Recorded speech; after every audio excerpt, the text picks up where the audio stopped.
जुहोतन ओम सुसविताय ज्योतिषे ऋतं केत्रं जुहोतन अग्नये जातवेदसे स्वाहा इदम् अग्नये जातवेदसे नमः ओम तम स्वाहा ओम सजोर्देवेन सविता सजोरात्रेन्द्रवत्या तुषाणो निर्वेतो स्वाहा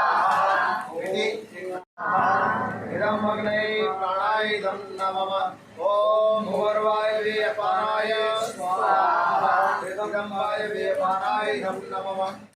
ओम बोल मेरी रसना घड़ी घड़ी, बोलेंगे ना सभी लोग, बोले भगवान ने मान दिए। ओम बोल मेरी रसना घड़ी घड़ी,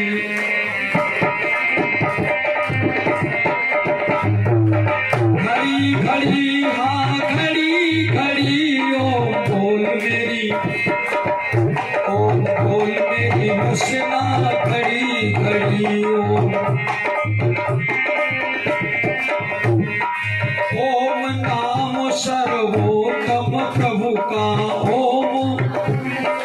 इस कार्यक्रम को ताना बाना बोल करके बड़ी मेहनत की है, तो हम स्वागत करें। हाँ जी, स्वामी जी महाराज भी फूल सिंह जी को माल्यार्पण करके अपने सम्मान दे रहे हैं, और जो भी फूल सिंह जी बताएं उनसे।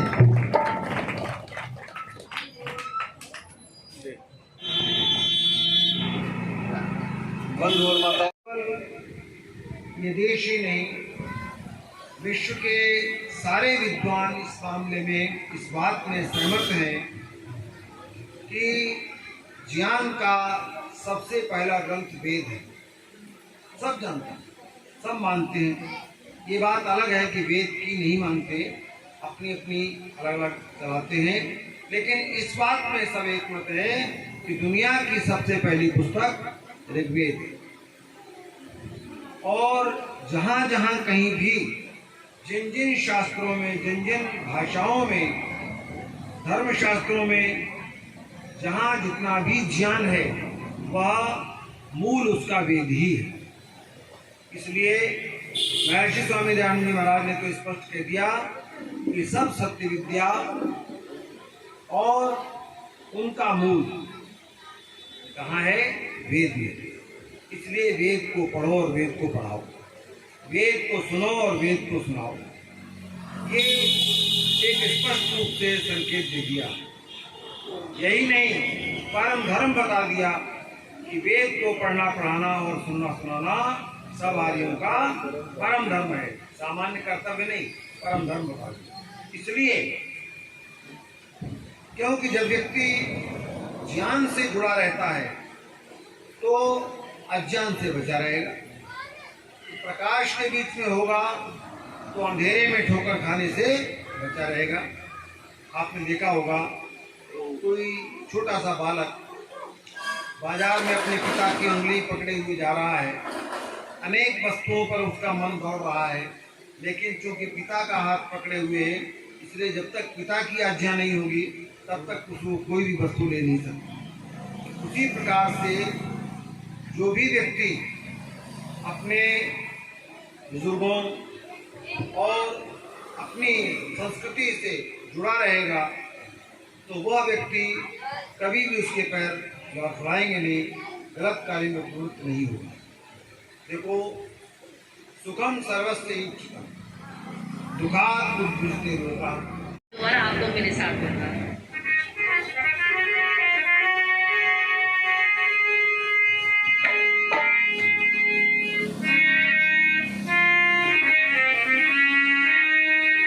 ये सृष्टि के रचैया नैया पार लगा दो, ये सृष्टि के रचैया नैया पार लगा दो, ये सृष्टि के रचैया नैया पार लगा दो, हे विश्व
किया सारा संसार न भूलेगा।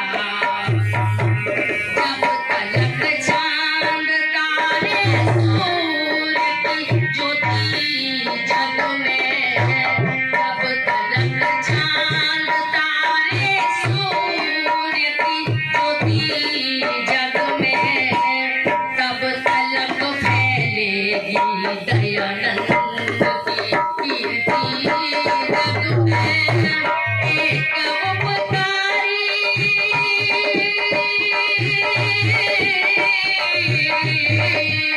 एक उपकारी के उपकार और विश्वास किया सारा संसार न भूलेगा।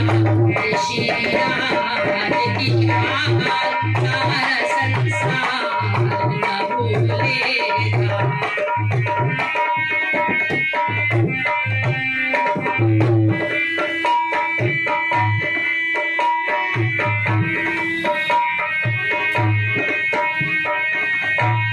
जिसने ऋषिवर का अपमान तिरस्कार किया, जिसने ऋषिवर का अपमान तिरस्कार किया, उसको भी स्वामी ने अपनाया और प्यार दिया। ऐसे संतोषी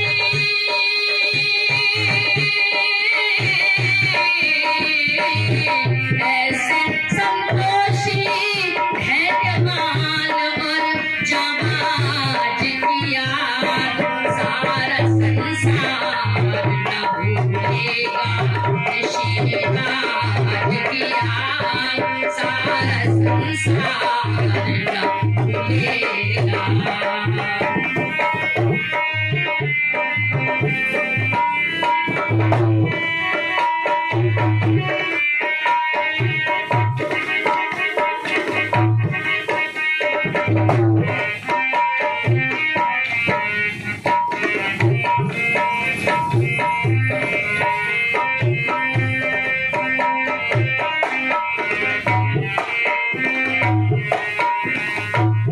धन्य है तुझको ऋषिवर हमें जगा ही दिया। धन्य है तुझको, धन्य है तुझको,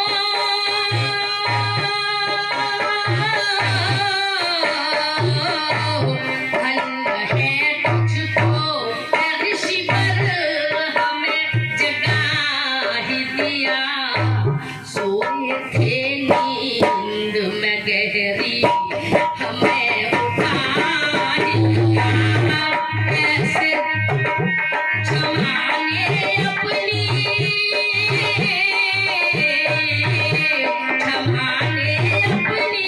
बनाई उसी दयानंद की राह। सारा संसार न भूलेगा। श्री राम किया सारा संसार न भूलेगा। बोलिए भैंसी जादू महाराज की जय हो। तेन त्यक्तेन भुंजी धामाग्रधा तस्य स्विद्धनम। त्याग पूर्वक भोग करते हुए इस संसार को जीता चला। त्याग क्या है? त्याग कहते हैं जो हम उत्पत्ति करते हैं, कमाते हैं, उसमें से कुछ दान कर देना त्याग है, मेरी समझ से। तो अरबी वाले इसको जकात बोलते हैं। कुछ पैसा दान में निकाल देना, वो सिर्फ धर्म कार्यों के लिए ही लगा देना। मैं अपनी गाड़ी 5000 किलोमीटर चलाऊं, किसी काम की नहीं। 15 किलोमीटर यहाँ से वहां तक का चक्कर कर लूं तो किसी काम की होगी। इसको किसमें गिनेंगे? तेन त्यक्तेन भुंजी था। भोग हम अपने लिए कर रहे हैं। 5000 किलोमीटर का किसी मतलब का नहीं होता, हमारा है। लेकिन हमने 10-20 किलोमीटर गाड़ी चलाई, वो मेरी किसी काम की हो गई। मैं आप सब लोगों से मिल लिया उसके बाद। तो वेद ने हमें क्या आज्ञा दी? त्याग पूर्वक भोग करने। अब हम जो वेद का प्रचार कर रहे हैं इसको हम एक उदाहरण के माध्यम से समझाते हैं। हम सब लोग कौन बैठे हैं? 100% किसान लोग बैठे हैं, नहीं तो 90% तो किसान हैं ही। मैं भी एक दुकानदार होने के बाद मैं भी थोड़ा सा किसान हूँ। जब हमारी 50 बीघा का फार्म है, लहलहाता दिखता है तो हम क्या कहते हैं? इसमें गेहूं खड़ा है, सरसों खड़ी है, धान खड़ा है। पूरी खेती को ऊपर से नीचे तक धान ही तो कहते हैं, लेकिन धान कितना है? इतना, एक बित्ता वाला, और नीचे 10, 12, 15, 20 गुना उसका भूसा है। फिर भी उसको क्या कहते हैं? ये सब हमारी खेती धान की है, गेहूं की है, जिस फसल का नाम है उसको कहते हैं। अच्छा, अब हम उसको थोड़ा सा संक्षिप्त करते हैं, शॉर्ट करते हैं, तो गेहूं कट गया, धान कट गया, उसके फूले बन गए। कितनी जगह में आ जाते हैं? 50 बीघा के 1 बीघा में। कितनी जगह में? 1 बीघा में। तब हम कहते हैं ये सब धान गए, कटे रखे धान, या गेहूं कटा रखा है। फिर और हम उसको शोधित करते हैं, फिर शुद्ध करते हैं, तो भूसा और गेहूं धान अलग हो गया। तब कहते हैं ये हमारे धान पड़े हैं साहब, ये गेहूं में खेती में धान हुए या गेहूं हुए। फिर और उसको हम शॉर्ट करते हैं, घर ले जाते हैं, कुछ के तो बेच बाच के कपड़े लत्ते ले आते हैं, कुछ कोठी में डाल देते हैं, कुटिया में डाल देते हैं, साल भर खाएंगे। फिर और शॉर्ट करते हैं उसको, कपड़ा लगते के बाद वो हमारे यहाँ पहुंच जाते हैं, कहते भैया पैसा बचा हुआ, आपको सोना चांदी दे दो। और शॉर्ट किया। इससे भी अगर हम बड़े हो जाते हैं तो और हीरे खरीद लेते हैं कि डायमंड की अंगूठी दे दो 50-60 हजार रुपए की। अब इसको दृष्टांत को दारिष्टांत में बदलते हैं।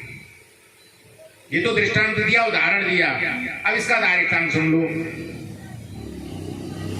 पूरे विश्व में इतनी पुस्तकें, इतनी पुस्तकें, इतनी पुस्तकें, अगर आदमियों को और पुस्तकों को तोला जाए तो आदमी पुस्तकें बराबर बैठ जाएंगे। जब से लिखी गई है तब से हमारी बहन जी ने वेद के ऊपर तमाम अपना दोबारा से लेख लिख दिया, यानी भजन बना दिए। वेद के मंत्रों के ऊपर भजन बनाए, वो इसलिए बनाए कि आप सब लोगों तक अच्छी तरह समझ में आ जाए।